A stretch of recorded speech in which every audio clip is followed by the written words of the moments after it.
Hi, my name's Paloma. This is my Module 3 assignment submission for sociology. So the first prompt says, imagine you are president of a Fortune 500 company. You started out as a secretary right out of high school and worked your way up to the top. The vice president and CEO are both always at odds. As an expressive leader, how do you resolve this social dilemma and restore order in the leadership positions between these two officers? So an expressive leader tends to be the peacekeeper, and they tend to avoid conflict in a work environment. The leadership style is not typically authoritative. The employees tend to lead themselves in the work environment, and these leaders will consider the welfare and well-being of employees and customers first.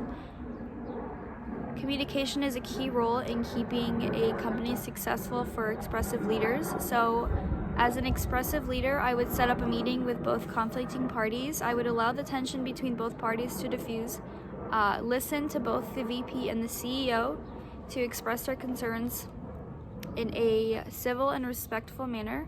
I would remind them that in order for a company to flourish, it's crucial that we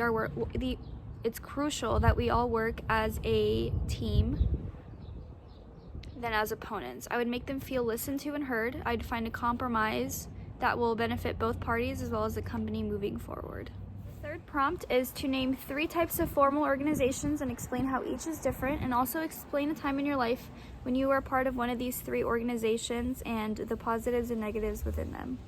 So there are 3 total formal organizations. The first is voluntary organizations. So the members of these organizations are free to leave and enter as they please. They're not forced into the group, as well as not forced to stay in, and they can leave whenever they please. Examples include in colleges, the intramural sports teams that they offer.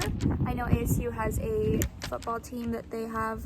Members can go whenever they want. They're not forced to be in there. They don't have to stay.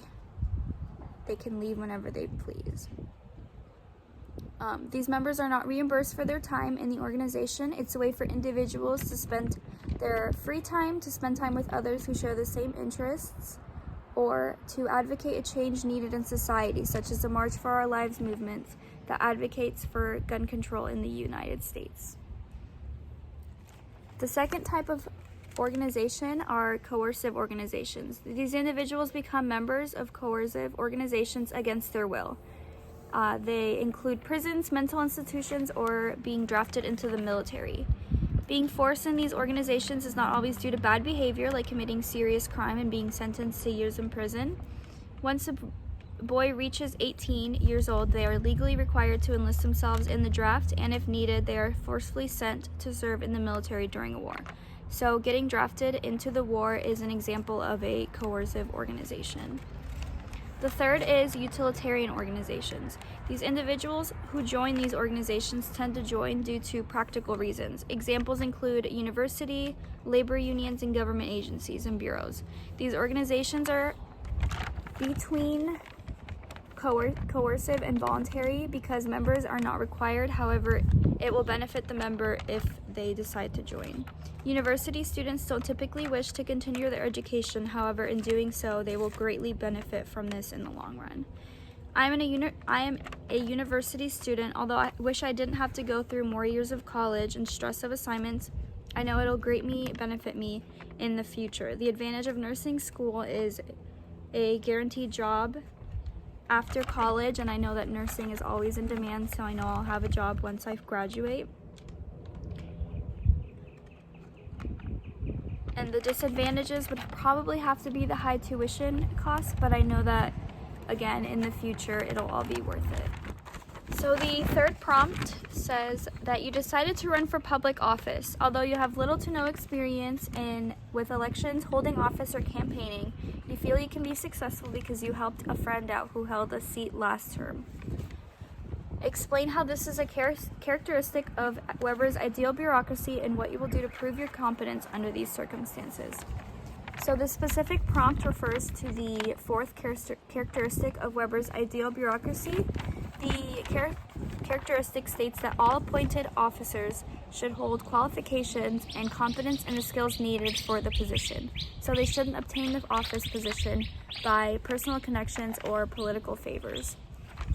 It is stated that trained and competent officials do a much better job than those who were appointed due to the personal connections or political favors that help them out. With me assisting with my friend's election of office, I would have little to no experience in how the process worked, and I would probably be a little incompetent in holding the specific office seat. However, being that I was helping him out, I would have probably seen some of the complications and conflict resolutions that he had to deal with while holding that specific seat in the term. I would use my incompetence and turn it around and say, since I had not held position like this before, I would be bringing in new ideas to the position and have a voice for those in the general public that often feel unheard by appointed officials. By having no prior experience, I would be molded and perfected into a competent official if appointed. So the last prompt is, as creative manager of a small group of employees in the advertising department, you notice one of your designers has withdrawn from the meetings, offering no input. This employee's alienation concerns you. What would you do to socialize with this employee and engage them into their job? So as a creative leader, if I had noticed that one of my designers had been disengaged in our group meetings, I wouldn't want to publicly call them out just because it could make matters worse. It could cause them to alienate themselves even more because of the embarrassment. So I would want to set up a private discussion with the individual about their difficulties. They may be experiencing a burnout due to them constantly doing the same task repeatedly. I know personally I've definitely dealt with some burnouts in the past. But they may also feel as they are not skilled enough or feel that their work has gone by unrecognized. I would listen to their concerns and work out a solution that best fits the dilemma. Sometimes a break can benefit employees, especially if it's a burnout. I know I've had to definitely take some breaks and I come back stronger because I've kind of taken a break from doing the same things, and then when I come back I have new ideas and new ways of looking at things. So I would definitely recommend a small break for them to just clean their minds out, come back with new ideas, and hopefully they'll be more engaged in the group discussions going forward. Thank you so much for watching my Module 3 assignment upload. Thank you.